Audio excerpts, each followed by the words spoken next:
Just because you're competent at something doesn't mean that it's automatically for you. That thing that you're so good at, it could still drain you and it could still be misaligned from what you want to do. So don't take competence as a signal for something that you're supposed to do.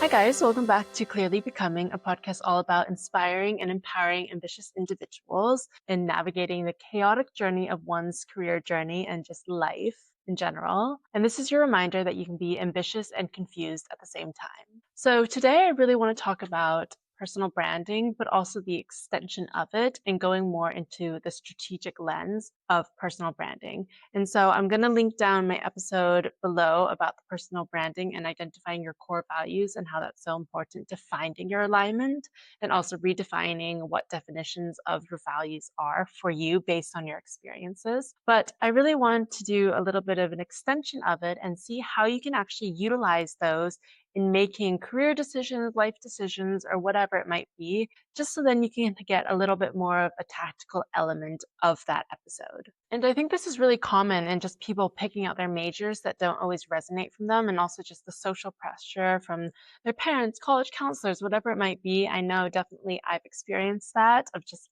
choosing maybe something that wasn't really the major, but maybe the university that just didn't feel as aligned as what I wanted to. And I think this forms into multiple facets of your life, including your career journey or just other things that you might do. There is a lot about occupational regret on choosing an occupation and then regretting it, but having that sunk cost fallacy where you've invested so much time that you don't really want to switch, or it's too costly to switch, or you have a family and just other pre-existing priorities that, you can't make that easy of a switch, but still having that regret. And so I think this can kind of help minimize that regret. I don't really love saying regret because I don't think anything in life I'm really regretful of, because I think each of them is kind of like a lesson learned and how I can bounce back from that learning or whatever that might be. But for this sense, I'm just going to say it as the concept of what occupational regret is. And I feel like when you have so much misalignment, it compounds over time. And then you realize, 10 years later, like, am I really wanting to do this? And so this episode is so that you don't have to spend those 10 years facing the misalignment and the compounding effects of it. It's to get concrete on what you want to do, so then you can choose something that feels good to you and feels aligned with what you want to do. And I put the aligned in kind of the bunny ears because I really want to say that when you find something that is aligned to what you want to do, it's normally through experience. And that takes time to build. And it doesn't need to take 10 years to build, but it does take a little bit of trial and error. And so if you're feeling like maybe you're in something that's not right for you, it's okay. It's good that you're acknowledging this and that you're aware of this. And it's really important that you get a jump start on it too. So identifying it earlier, the better. And so that's what this episode is all about, is kind of to identify, is what you're doing right now in alignment, or do you maybe need to reflect on it and find something that might be more catered to your values? And so I wanted to go into a little bit of an example. And so just because I've done multiple little jobs just to earn money and save some money, mainly for my travels. And I've done jobs that have felt in alignment, and I've also done jobs that don't feel like in alignment. And so one of the examples is that I was waitressing for a restaurant that over this past year. And what it was is that, I was competent at it. I could take orders, I could make the drinks ish. Wouldn't say I'm the best at it.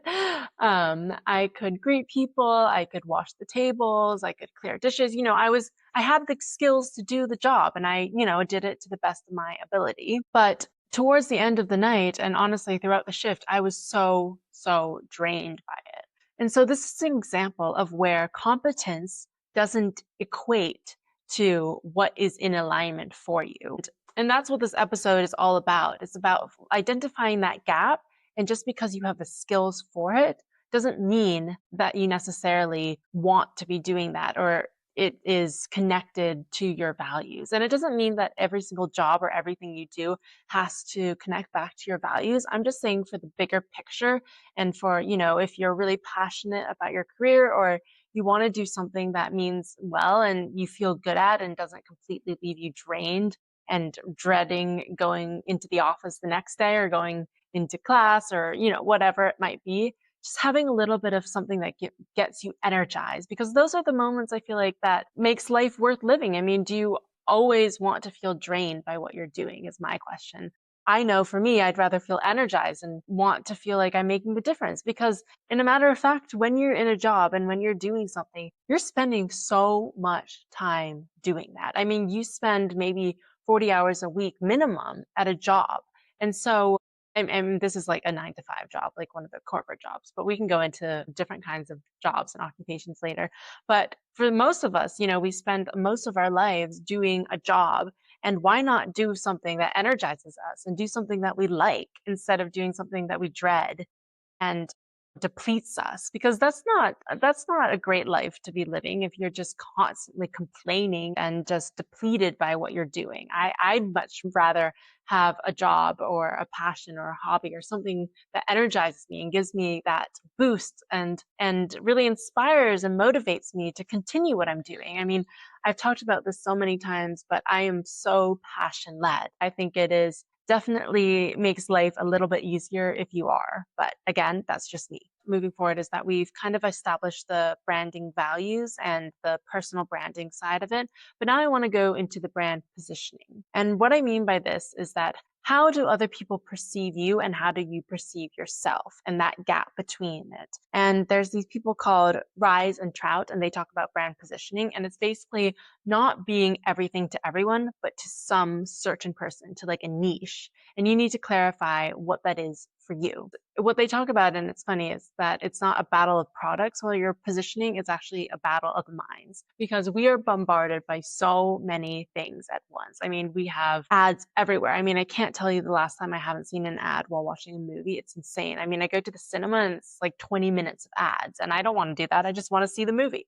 And so we have so much, stimulus going into us, but really we only have a small amount that we actually retain. So really, when you position yourself in something, you need to make sure that it is clear and precise to whoever you're trying to reach, because they are competing with so much more information. And so why I want to bring this up is that when you are trying to find your niche or what you want to do, it's really important that you are clarifying, does it connect to what you want to do? And are you positioning yourself to get these things or these interests, the job or the major or whatever, in a way that will make you stand out to whoever you're trying to reach? And so what they talked about is a little bit tips that they gave is that, one, try to do something that's very unconventional, be the first at it, be the new innovator, be the first one to step into the door, because that will get you seen. But if you're not the first innovator, we can't all be the Apple iPhone, then be number two. And one of the taglines that I love from Reformation is that being naked is the number one sustainable way to, wear clothes, and then wear number two. And so it kind of sees that reference point of like, oh, this is the most sustainable, but we're second. So if you're not number one, be number two. And so why this is so important is when you're positioning yourself, first, before you can even position yourself and brand yourself to other people, you really need to identify what you want to do. And that's what this episode is really all about. And then we can go into perception in maybe in a later episode, which I definitely want to do, especially about dressing. I think it is so important how you dress and how you show up and what that communicates to someone. But yes, I think that this is more of a strategic lens. And so step one, I really want to talk about just occupational regret and what it is a little bit more in depth. And so basically what occupational regret is it is the gap between who you are becoming and who you actually are. And so when you're in this gap, it can feel really kind of overwhelming and also unmotivating. And sometimes you can lose confidence because this is where you want to be, but this is actually where you are. And so you really have to try to close that gap in order to feel satisfied.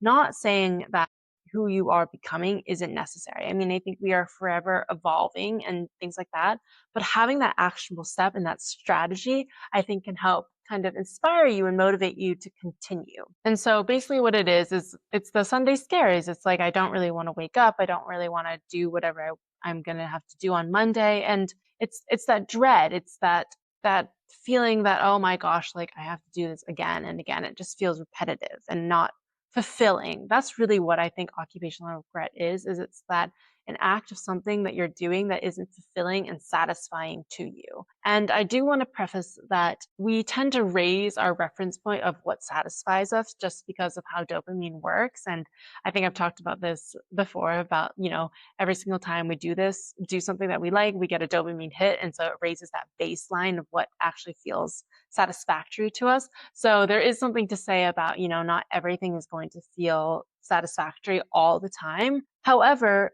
there is a level that you like, a standard that you want to meet is like, this feels good. Like, yes, I have to wake up. Yes, I might have to send emails and whatever, but I'm doing it for a greater purpose. So it's that big picture thinking about what is that baseline that satisfies you. And it's also, this can also happen under social pressure. You're seeing what your friends are doing, or it's the status of the title or whatever it might be, or you're the first generation maybe to go to university, which is amazing, or getting a career and things like that. But it's really important that when you're making the decisions that you do end up making it for you. Because when you're making it for you, then you can see, like, what is this actually something that I want to do, or is it something that my parents want me to do, or my siblings aren't doing and or are doing, and you're really leading from yourself. And if not, if you don't do something that you want, that's where resentment builds up, and that's where you feel that regret, and you feel like, oh, I could have been doing so many other things. It's that opportunity cost. And I think that's higher and elevated when you're actually not doing something for you. And so now I want to go into the alignment framework bit. And so an MIT professor named Edgar Schein in 1970s identified these career anchors. And basically what it did is it studied people in their careers, not what got them in it. And so he found that everybody has a career anchor. And basically what it is an internal driver that keeps them going no matter what. And so he identified 8 of them, but I'm just going to go over the 4 most common ones that I think will be really fitting with a lot of 20-something-year-olds, and something that I've identified in just the workforce. And so one of them is technical function. And basically what this technical function is like mastering one skill and wanting to be the expert in it, and hates being pushed to manage. And so what I think about this is kind of like a scientist or a doctor in a really niche field, and really honing all their skills to do this. And it's really hard if you are in a generalist role to be somebody that really prioritizes the technical and functional aspect, because you're trying to really hone into something and be really good at it. And so it's more of like that depth over breadth. And then number 2 is autonomy and independence. This is for somebody who really appreciates having their own schedule and managing their own thing and being on their own, wavelength of whatever they want to do in their own pace. And so this becomes really incompatible with a rigid structure. And I think this is, a career signal is maybe somebody that is really micromanaging, or has a lot of corporate oversight and doesn't have the freedom to do what they want. And I feel like we're seeing this more and more, where so many people want to be, on their own. They don't want to work the strict 9 to 5. I personally kind of like the 9 to 5, but that's because one of my values is order, which I've identified. But if you don't like order, then having autonomy is super important. And maybe that 9 to 5 corporate rigid structure isn't for you. And so this is kind of how you can utilize it and see what works for you based on your values. And then the third one is entrepreneurial, being creative. So building things from scratch, being innovative, and really exploring and being curious with things, being a founder. And so that would be really hard if you're in a corporation that doesn't value creativity and is more executive led, and no room to really create new things, or has a hard time changing their models. And then number 4 is service and cause. So it's that ability to have a mission driven environment and make a social impact on something. And maybe the misalignment comes from the daily work is very, very disconnected from the mission. And so just another example that I can give is if you're at a company that has maybe, yes, a higher pay, but it doesn't have a mission driven impact that is really important to you, and one of your career anchors is service, then is this the right company for you? And what I think is really important is that you don't have to wait to be in a job to make these decisions and to identify your career anchors. You can do this by just looking at the job application and looking at what it does, what the company is, who the brand is, what the company values are. And you can identify, does your anchor fit this? And just feel it out from your experiences.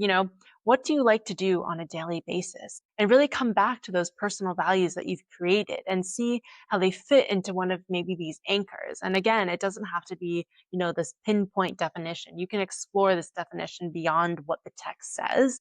I mean, I definitely think of autonomy as more so the creative freedom to do what I want. It doesn't just have to be about order and scheduling. So really just, tailor it to you. These anchors are to give you a little bit of just insight into maybe what things might align with you in a career sense and what you want to do, but by no means that you have to really like fit into one of these boxes. You can be in multiple ones. You can create your own ones.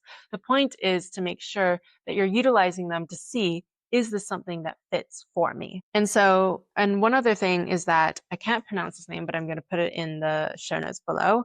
But it's basically about flow. And what it means is the optimal experience when challenge meets intrinsic motivation. And so your anchor is where flow lives. And so again, flow is that optimal experience which meets that intrinsic motivation. And that's where your anchor lies. And step 3 is test before you commit.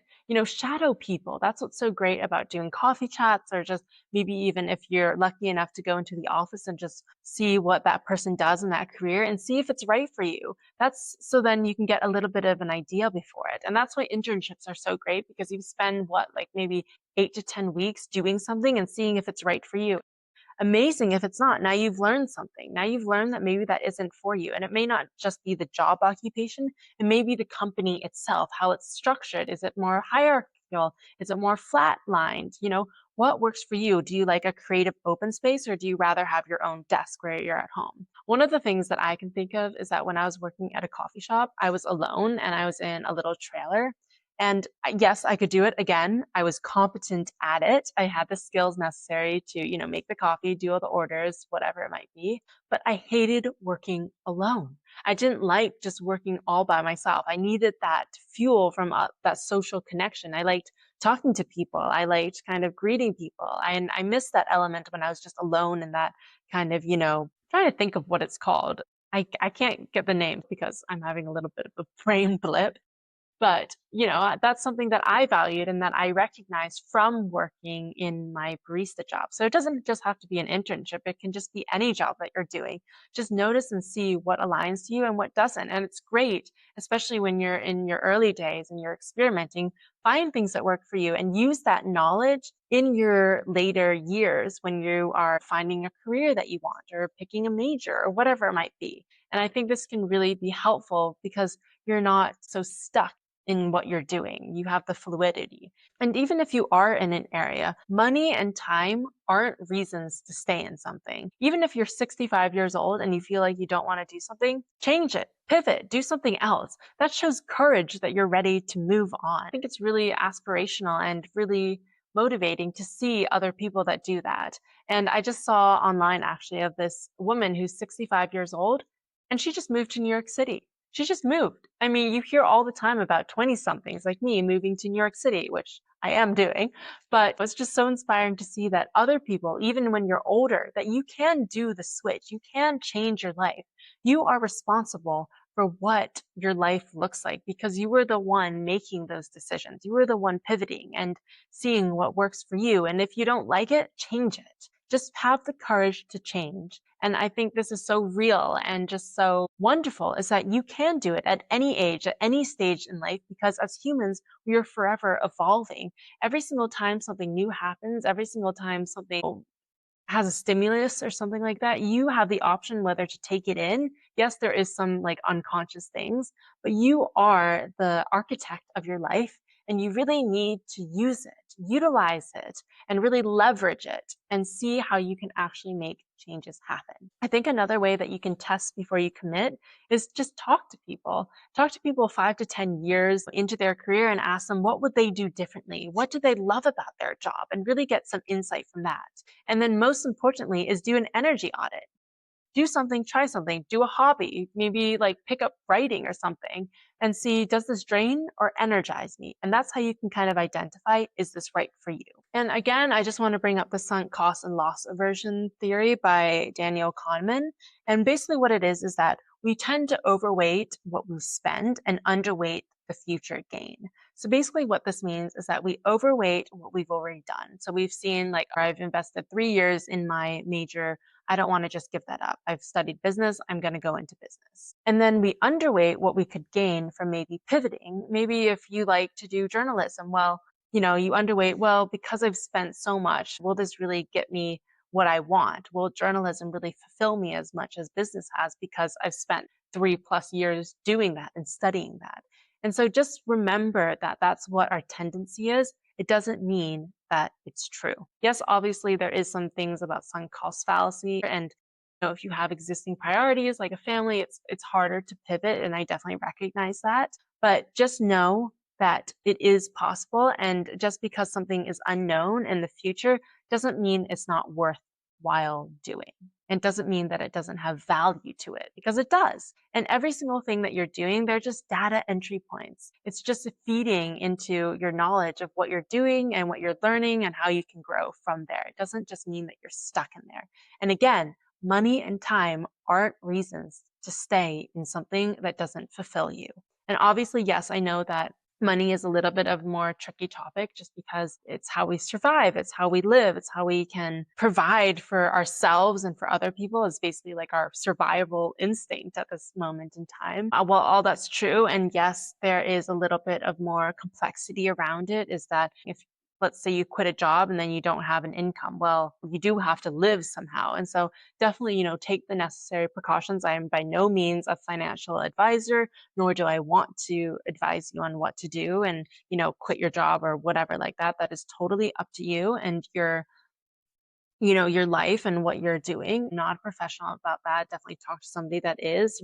I had a financial advisor all on, and it was basically like creating that ladder and seeing the timeline of, can you quit it and is it reasonable? So definitely check that out. I'll link it below in the show notes. But what I wanted to say is basically like, don't let your excuses be the reason not to change in a way. If you see something that's super valuable to you and what will make you feel more fulfilled, then maybe taking a little bit of a scary step or a little bit of a leap of faith is maybe the right thing to do, is maybe do something, especially if it's something that will be so fulfilling towards you and more aligned with your career anchors. Because I feel like when you're living in alignment, you just feel so much lighter and you feel so much more inspired. And honestly, I feel like you feel happier and you feel maybe a little bit more confident because it's something that you want to do and it's something that you're proud to share with others as well. And also, like, when you're complaining all the time, I feel like complaining in itself drains energy. And I could get into a whole nother topic about why I don't think complaining is the best thing. I also think it feeds into your perception of what you do and just kind of feeds that cognitive bias on what you are surrounding yourself with, which is so important because remember, inputs are equal to the outputs. And so if you're constantly inputting that negative energy in and complaining and all that things, you're going to get a negative output in a way. So basically, changing direction isn't failure, it's evidence for a new direction. I wanted to end off with saying that occupational regret doesn't come from choosing wrong. It comes from choosing without knowing yourself first, which is why it's so important to identify those values and those career anchors when you're choosing what you want to do. And you can do it before you commit. And so basically I want to do an 11-day challenge, which first identify your career anchor. And remember, you can redefine it however you'd like. You don't just have to use the 4 that I gave, but I'll go over the 4 again, which is technical, autonomy, entrepreneurial, and service. Again, there's actually 8. So I'll link below what Schein's 8 career anchors are. And remember, you can change them however you want. But basically identify them and figure out which one resonates with you the most. And then for 11 days after any significant activity, whatever it might be, maybe it's a job, maybe it's a hobby, maybe it's even, I don't know, just an interest that you have, write one word. Did you feel drained or alive after that? And you can kind of recognize, is this right for me from that? Or even if you're in your career, notice, does this drain me or does it energize me? And just take a look. And hopefully, this will give you a little bit more insight into what works for you. And so finally, I just want to go into my rapid clarity round, which I love to do. It just gives me a little bit of a chance to reflect and audit. And I hope when I'm doing this, you guys might want to do your own clarity round. Definitely screenshot and tag me on what your clarity rounds look like. But again, one of the things that I'm unlearning to level up is just being so invested in one thing at a time. Like on my previous episode with Erica Summer, she was talking all about being a multi-hyphenate individual. And I think this is so true. Like just trying out and testing things just because I like one thing doesn't mean I can't explore another thing. Doesn't mean that I have to just stick with that for my entire life and trajectory. You're able to be fluid and flexible in what you're doing. And then one thing that I'm currently listening to at the moment, one of the things that I've listened to recently is on the social currency, and it was with Todd Kahn, the CEO of Coach. I absolutely love that episode. I think it actually ties in beautifully with this episode about just branding and how they position themselves and this strategy behind it, going from a brand that was not doing so well to a brand that has popped off and really, tailored its niche. So definitely check that one out. I really like that episode. And the social currency in itself is really amazing. I mean, they just have kind of deep insights on how brands are building and how owners went from what they were doing. I believe there is one about Sweet Green, which is really interesting to see how those two founders started and how actually all of their stuff got stolen like 3 nights before they're about to open. And so just really interesting stories. And I think honestly, hearing from brand founders and companies like that are just inspiring to see what you can do and what I can do. And so that's why I love it. But definitely check out the social currency. A current non-negotiable that I'm doing is just getting outside and going for a walk. Every single day, I need to go outside and do something. Either it's a walk or a run, or honestly, just sitting outside in the sun, which has been really, really hot right now for some crazy reason because it's mid-May when I'm filming this right now. But yes, so definitely going outside and doing something like that. And then last but not least, of course, ending off on who am I clearly becoming? I think I'm clearly becoming somebody who's okay with being a little bit confused and a little bit uncertain and a little bit wobbly in a sense of that in this transition phase of just figuring out how to do my new schedule and live my new life that I'm in and moving to a new city and everything like that. It's okay to be a little bit uncertain and it's okay to be a little bit stressed and have a little bit of just where do I go from here? What do I do? Where do I find my coffee spots that I love? Where do I find shops that I like to shop at? Like, it's okay to still be in that transition phase and not having it all figured out and being okay with it and just really giving myself also the grace that this is a big transition and that it's going to take some time. So that is who I am clearly becoming. And yeah, I really hope this episode was helpful in just kind of identifying and utilizing those values that you've established and then seeing what aligns in your career anchors and how you can use that strategically when you're making those pivotal decisions in your life. And so, yeah, definitely screenshot this, tag someone, send this episode to maybe somebody who's making those decisions in life right now. And I'd love to hear them. I read each and every comment. And thank you so much for listening. It means the world to me. Definitely subscribe wherever you listen to the podcast, Apple, Spotify, YouTube, even. And yeah, it just helps me grow. And also, it helps me understand what you guys want to hear from as well, because that's why I love making these podcasts. And honestly, this episode was inspired by you guys really liking that personal brand episode. So, yeah, thank you so much for listening again. And I'll see you in the next episode. Bye.